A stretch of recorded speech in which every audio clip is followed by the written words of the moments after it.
Mi nombre es Paloma, tengo 28 años, y durante mucho tiempo me consideré una persona tranquila. Una de esas que prefieren ceder antes que iniciar un conflicto. De esas que, aun cuando algo le molesta, sonríe por educación, calla por evitar problemas, y se traga la incomodidad como si fuera parte del contrato social. Pero hay momentos en la vida que nos obligan a mostrar una versión de nosotros mismos que ni siquiera sabíamos que existía. Y esta historia es uno de esos momentos. Todo comenzó como cualquier otro lunes. Café en mano, reuniones programadas, tareas por terminar.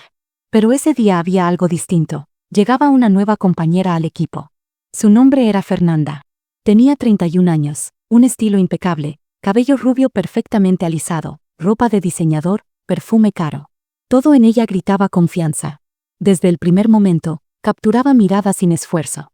Recuerdo haber pensado, qué mujer elegante, si hubiera sabido lo que estaba por venir. Su primera impresión fue magnética.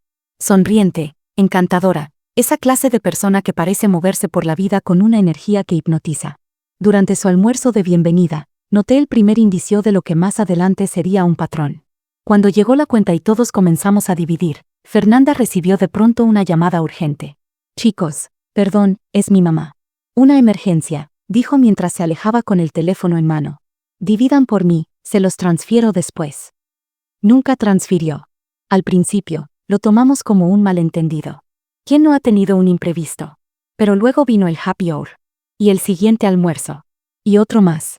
Fernanda se convirtió en una experta en desaparecer justo cuando había que pagar. A veces era su tarjeta, otras la app del banco que no funcionaba, otras simplemente, olvidaba su cartera. Siempre había una excusa. Siempre convincente. Siempre a tiempo. Mientras tanto, la veía llegar en su Audi nuevo. Usar bolsos que costaban más que mi salario mensual. Las uñas impecables, la ropa nueva cada semana. Y su escritorio, una pequeña vitrina de consumo de lujo. Era evidente que dinero no le faltaba. Simplemente, no le interesaba pagar cuando otros podían hacerlo por ella. Y peor aún, lo hacía con una naturalidad pasmosa. Como si el mundo le debiera. Durante meses, la observé. Y mientras mi silencio crecía, también lo hacía mi incomodidad. Me dolía ver cómo su comportamiento afectaba a personas como Roberto, nuestro compañero más gentil. Siempre dispuesto a ayudar, siempre callado. Fernanda le debía por lo menos 5 cenas. Y Sofía, dulce, recién llegada a la ciudad, tratando de encajar. También había caído en sus redes. Pero el día en que Fernanda devoró la mitad de la bandeja de brownies que Sofía había horneado con tanto amor para celebrar su cumpleaños, algo dentro de mí se rompió. Sofía llegó esa mañana con una sonrisa enorme y una bandeja que emanaba un aroma celestial a chocolate y nuez. Receta de mi abuela, dijo, con el rostro iluminado. Había despertado a las 5 de la mañana para hornear 12 brownies, decorados con nueces pecanas y una tarjetita que decía, gracias por hacer de mi primer año aquí algo especial. Un gesto lleno de cariño. Fernanda apareció tarde, como de costumbre. Al ver los brownies en la sala de descanso, se sirvió uno. Luego otro. Luego otro más. Sin preguntar, sin leer la tarjeta, sin pensar en los demás. Cuando Sofía entró para invitar al equipo a compartir el momento, encontró solo 4 brownies. Su expresión se descompuso. Fernanda, eran para compartir, dijo con dulzura, aún tratando de mantener la calma.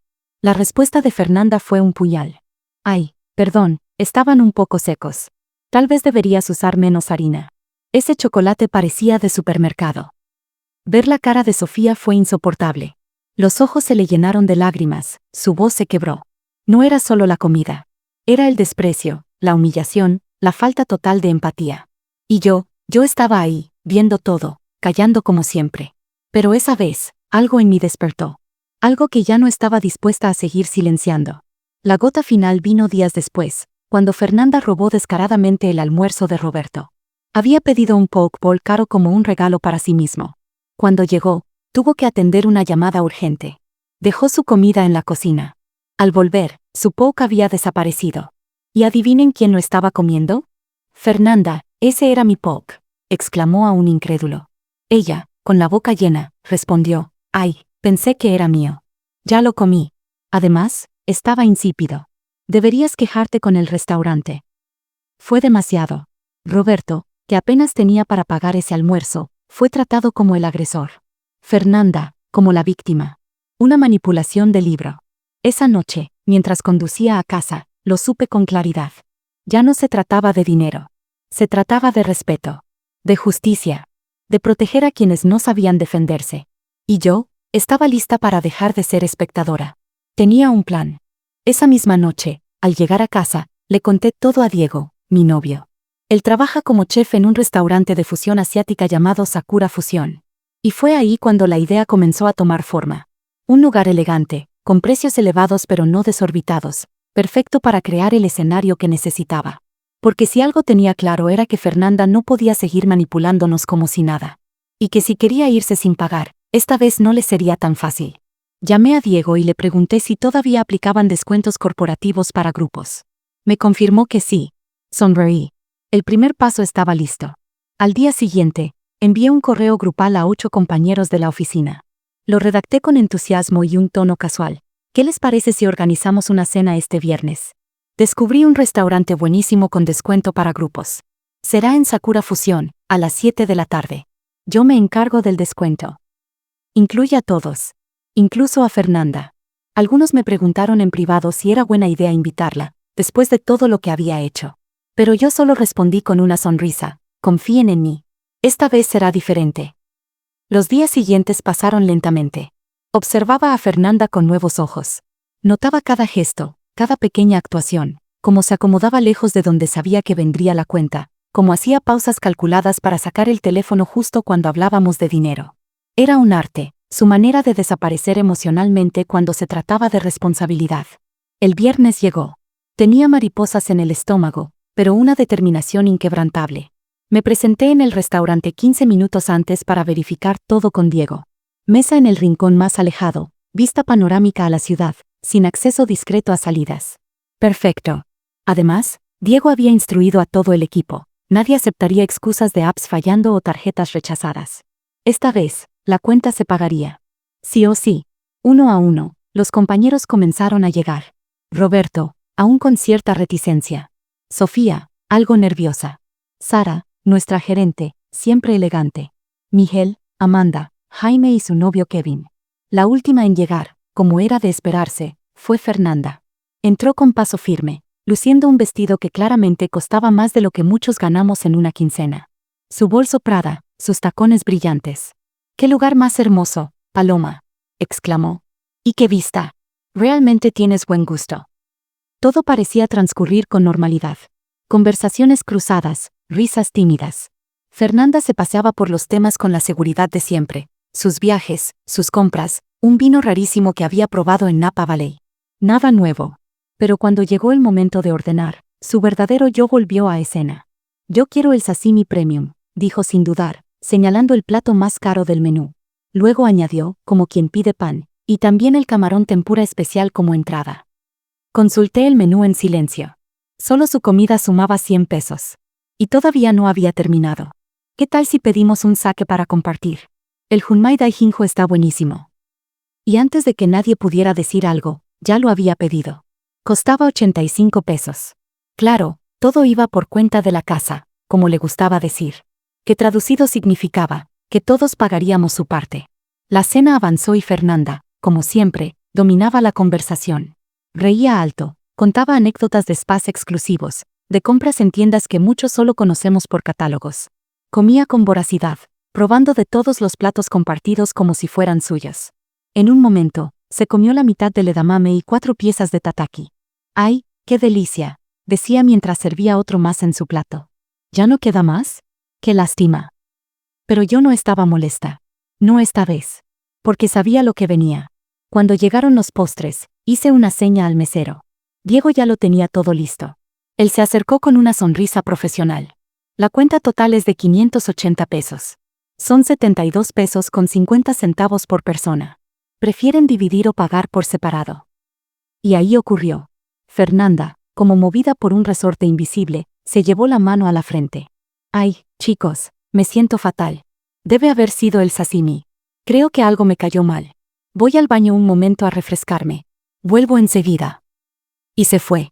Dejó su bolso Prada sobre la silla, un gesto que parecía decir, obvio que vuelvo, no me voy a escapar. Pero todos sabíamos lo que estaba intentando hacer. Esperé 5 minutos exactos. Me levanté fingiendo preocupación. Debe estar realmente mal. Voy a ver si está bien. Tomé su bolso. Lo abrí suavemente frente a todos. Tal vez dejó la cartera aquí, murmuré. Nada.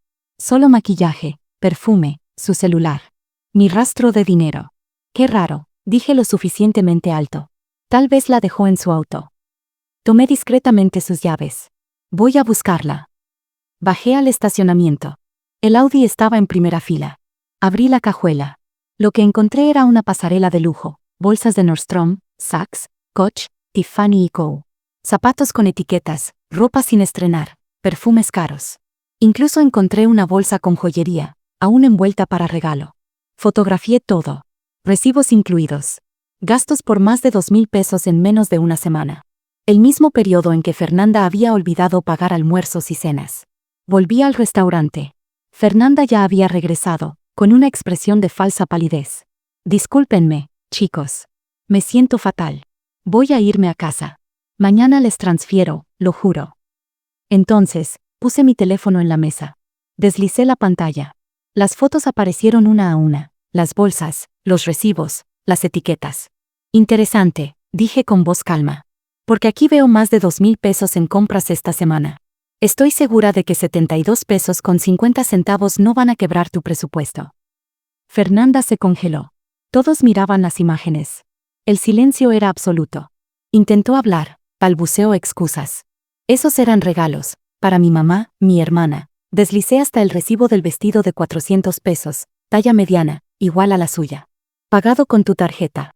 No parece un regalo. Pálida, con las manos temblando, tomó su teléfono. Digitó el monto. La transferencia llegó. Por primera vez, Fernanda había pagado. Y no tuvo otra opción. La transferencia llegó a mi teléfono con un sonido casi liberador.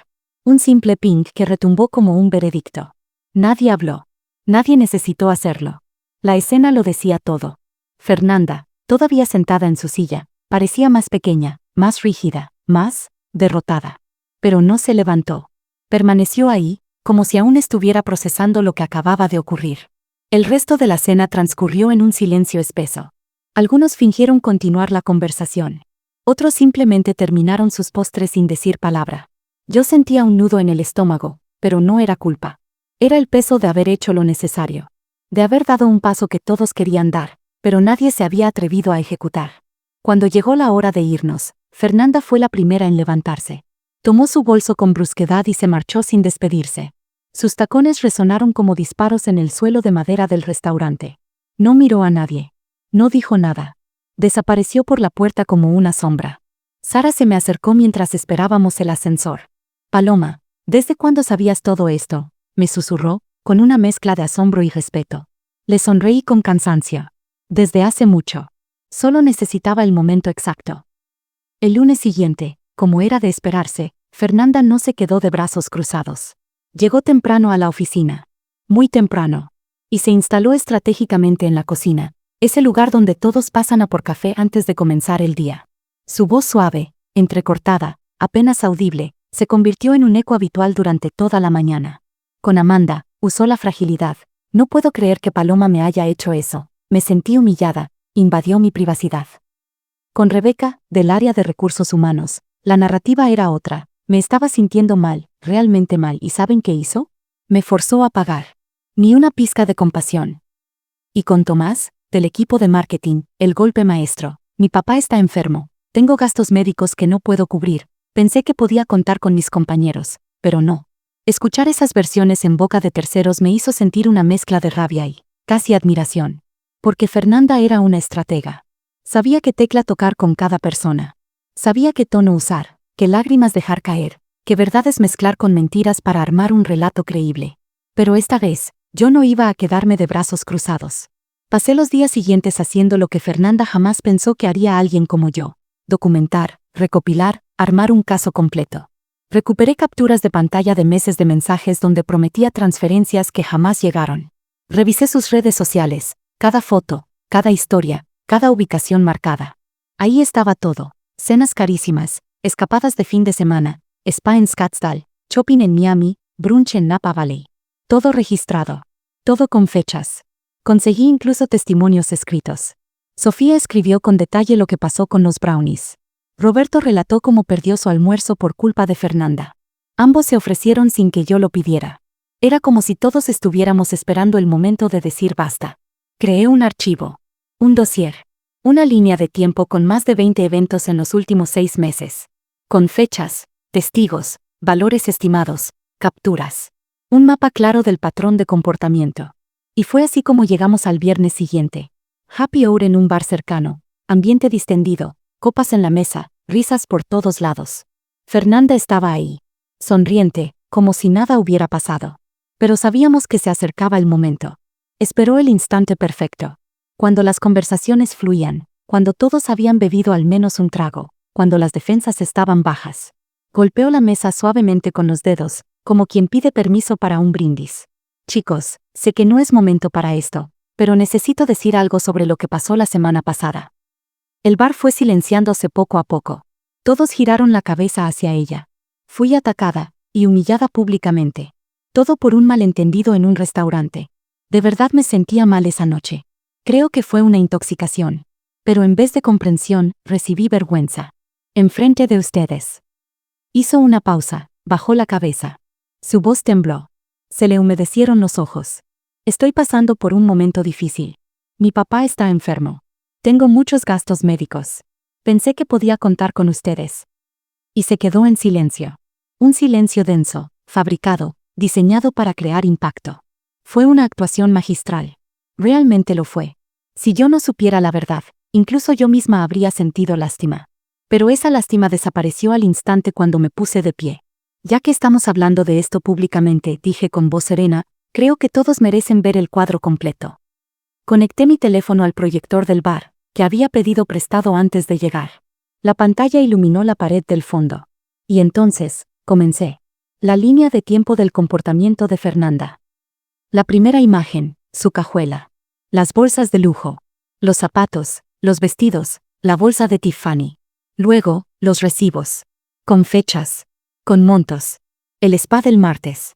El Sephora del jueves. Más de 2,000 pesos en solo una semana. Luego, los mensajes. Mi app del banco no anda. Transfiero mañana sin falta. Nunca transfería. Nunca. Las fotos de sus redes. Vinos de 150 pesos. Botellas de Dom Perignon. Resorts. Brunches. Cada uno con fecha. Cada uno con ubicación. Después, los testimonios de Sofía y Roberto. Leí sus palabras. Las de ella, contando cómo fue ridiculizada tras hacer brownies con amor. Las de él, describiendo cómo perdió su comida y encima fue tratado como un agresor. Finalmente, la lista. 23 incidentes documentados. 6 meses de manipulación. De aprovechamiento. De abuso de confianza. Cuando terminé, nadie hablaba. Fernanda estaba blanca. Ya no tenía excusas. No había forma de escapar de evidencias tan claras. Tan dolorosas. Sara fue la primera en romper el silencio. Fernanda, esto es absolutamente inaceptable. Marcos, que había simpatizado con ella, bajó la cabeza. No puedo creer que nos manipularas así. Intentó una última defensa. Ustedes no entienden. Pero su voz era apenas un susurro. No había convicción. No había público que la creyera. Desde ese momento, Fernanda dejó de existir en nuestros círculos. Nadie más la invitó a nada. Nadie la cubrió. Nadie más cayó en sus redes. El lunes siguiente, la oficina tenía un aire distinto. No hacía falta que nadie lo dijera. Se sentía. Era como si un peso invisible se hubiera levantado del ambiente. El mismo peso que durante meses nos hizo reír con nerviosismo cada vez que Fernanda decía ya transfiero mañana, o cuando desaparecía justo a la hora de dividir la cuenta. Ella seguía allí, físicamente. Pero era como si ya no estuviera. Caminaba entre escritorios sin hablar con nadie. Su sonrisa ya no convencía. Su mirada, antes desafiante, ahora era huidiza. En los días posteriores, algo extraordinario comenzó a suceder. Las historias salieron a la luz. Rebeca de Recursos Humanos me confesó que Fernanda le había pedido 20 pesos para gasolina, y nunca se los devolvió. Tomás, de Marketing, reveló que cada vez que había eventos de la empresa, Fernanda pedía que la llevaran en coche, pero jamás ofrecía dinero para gasolina ni agradecimiento. Amanda contó que, en el cumpleaños de nuestro jefe, Fernanda olvidó pagar su parte del regalo colectivo. Siempre pensé que eran cosas menores, dijo Miguel durante un almuerzo. Pero cuando uno suma, es mucha plata. Y no era solo el dinero. Era la falta de respeto sistemática, el desprecio por el esfuerzo de los demás, el cinismo de su actitud. Nos dimos cuenta de que todos habíamos sido víctimas de pequeñas estafas emocionales, repetidas una y otra vez. Fue entonces cuando lo comprendimos. Fernanda no era solo una aprovechada. Era una experta en detectar quién era demasiado bueno, demasiado amable, demasiado educado para decir no. Roberto calculó que había pagado más de 200 pesos en cenas y salidas que Fernanda nunca retribuyó. Es aterrador pensar cuánto permití que me pasara por encima, me dijo. Y todo por no querer quedar como un pesado reclamando 15 pesos. Y Sofía, dulcísima Sofía, me confesó que había dejado de participar en eventos sociales porque se sentía incómoda con el comportamiento de Fernanda. Pensé que el problema era mío, que era muy sensible, que me lo estaba imaginando. 3 semanas después de la presentación en el bar, Fernanda pidió transferencia a otro departamento. Oficialmente, buscando nuevos desafíos profesionales. En realidad, todos sabíamos que se iba porque ya no tenía lugar entre nosotros. Su fachada había caído. Nadie más caía en sus trampas. Su último día fue silencioso. Recogió sus cosas sin decir palabra. Nadie la despidió. Nadie le regaló una tarjeta de despedida. Ni una sonrisa. Ni un te vamos a extrañar. Solo silencio. Para algunos, ese nivel de ostracismo pudo haber parecido excesivo. Pero la mayoría entendía que era el resultado natural de sus propias decisiones. Como dijo Sara, nuestra gerente, las acciones tienen consecuencias. Y ella las construyó con cada mentira, cada excusa, cada desprecio. Después de su salida, la oficina renació. Volvimos a organizar eventos sociales sin miedo. Los almuerzos colectivos dejaron de ser una ruleta rusa financiera. El ambiente era más ligero, más justo, más feliz. Pero algo más había cambiado. Habíamos aprendido. Ya no aceptábamos silenciosamente el abuso disfrazado de carisma. Y por primera vez, muchos comprendimos que ser amables no significaba ser tontos. Incluso Roberto, el más gentil del grupo, comenzó a establecer límites. Sofía floreció por completo, liberada de la constante tensión que sentía con Fernanda alrededor. Volvió a compartir sus postres, sus recetas, y sobre todo su calidez sin miedo a ser ridiculizada. Sara, en una charla informal, me dijo algo que nunca olvidaré. Yo notaba lo que Fernanda hacía, pero no tenía pruebas. No sabía cómo intervenir. Y tú, hiciste lo que yo debía haber hecho como líder. Te lo agradezco. Nuestra historia se volvió leyenda dentro de la empresa. No por escándalo, no por morbo, sino porque se convirtió en un símbolo de algo más grande, el poder de decir basta, de proteger a los buenos, de establecer límites con elegancia y firmeza. Varios meses después, recibí un mensaje en LinkedIn de una mujer llamada Jessica. Había trabajado con Fernanda en una empresa anterior. Hola, Paloma. Sé que esto puede parecer extraño, pero una amiga me contó tu historia. Solo quiero darte las gracias. Fernanda nos hizo exactamente lo mismo por un año. Nadie tuvo el valor de enfrentarse a ella. Gracias por haberlo hecho. Por todos nosotros. Ese mensaje me dio algo que no esperaba. Cierre. Paz. No se trataba de venganza. Se trataba de interrumpir un patrón que probablemente llevaba años dañando a personas buenas. Hoy, casi un año después de todo aquello, me siento una persona diferente. Durante años fui la que callaba, la que sonreía cuando debía reclamar, la que tragaba injusticias para no incomodar a nadie. Pensaba que ser amable significaba decir sí incluso cuando el alma gritaba no. Pero entendí algo crucial. Hay una diferencia inmensa entre ser gentil y ser felpudo. Ser gentil es una elección desde la fuerza. Ser felpudo es una renuncia desde el miedo. La experiencia con Fernanda me enseñó que cuando permitimos abusos pequeños, no estamos siendo nobles, estamos siendo cómplices. Que cuando no confrontamos a personas tóxicas, no solo nos lastiman a nosotros, también lastiman a otros. Y que confrontar no es ser cruel, es ser justo. A partir de entonces, comencé a aplicar esa lección en todos los ámbitos de mi vida. En el trabajo, empecé a cuestionar decisiones sin miedo. En mis relaciones personales, establecí límites más claros. Y algo increíble pasó, no solo me respetaban más. Me respetaba más yo. Incluso me ofrecieron una promoción. Mi jefe me dijo, admiro tu capacidad de lidiar con situaciones difíciles con madurez y hechos. Eso es liderazgo. De Fernanda supe, por rumores, que su estancia en el nuevo departamento fue breve. Las personas ya estaban alertas. Intentó repetir el patrón, pero fue confrontada casi de inmediato. Finalmente, dejó la empresa. No sentí alegría. No celebré su salida. En el fondo, sentí una tristeza genuina por alguien que había elegido manipular en lugar de construir. que decidió vivir a costa de los demás en vez de crear algo propio. Pero sí sentí orgullo. Orgullo por haber hecho lo correcto. Por haber protegido a personas buenas. Por haber dicho basta en voz alta y clara cuando todos pensaban que no se podía. Hoy, cuando organizo cenas o reuniones, observo con más atención las dinámicas. No para desconfiar, sino para cuidar. Porque entendí que crear ambientes sanos no es casualidad. Es trabajo. Es intención. Es responsabilidad compartida.